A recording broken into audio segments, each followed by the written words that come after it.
ನಾನೇಕೆ ಹೀಗೆ? ಅಂದು ಜನರ ನಡುವೆಯೂ ರಾರಾಜಿಸುವ ನಗುವ ಮನಸ್ಸು ನನ್ನದು.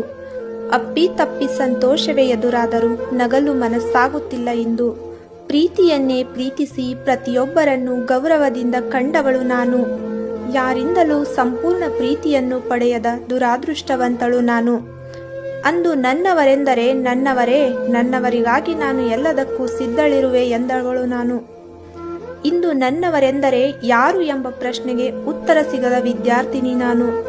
ಕಷ್ಟಗಳೆಲ್ಲವನ್ನು ಕಷ್ಟವೇ ಅಲ್ಲ ಎಂಬಂತೆ ಒಬ್ಬಳೇ ನಿಭಾಯಿಸಿಕೊಂಡು ಬಂದವಳು ನಾನು. ಕಷ್ಟಗಳಿಗೆ ಹೆದರದ ಮನಸ್ಸು, ಕಷ್ಟಗಳನ್ನು ಹೇಳಿಕೊಳ್ಳಲು ಯಾರೂ ಇಲ್ಲವಲ್ಲ ಎಂದು ಕೊರಗುತ್ತಿರುವ ಮನ ಹೊಂದಿರುವವಳು ನಾನು. ನನ್ನನ್ನು ಯಾರೋ ಪ್ರೀತಿಸಬೇಕೆಂಬ ಹಂಬಲವಿಲ್ಲ ನನಗೆ. ನಾನು ಯಾರನ್ನೋ ಪ್ರೀತಿಸಿದನೋ ಅವರಿಂದ ಪ್ರೀತಿ ಸಿಗದಿದ್ದರೂ ನಾ ಕೊಟ್ಟ ಪ್ರೀತಿಗೆ ಅಗೌರವವಾಗದಿದ್ದರೆ ಸಾಕಿತ್ತು. ಕೊಟ್ಟ ಮನ ಪ್ರೀತಿ ಕೇಳದಿದ್ದರೂ ಕೊಟ್ಟ ಪ್ರೀತಿಗೆ ಗೌರವವಾದರೂ ಬೇಕಿತ್ತಲ್ಲವೇ?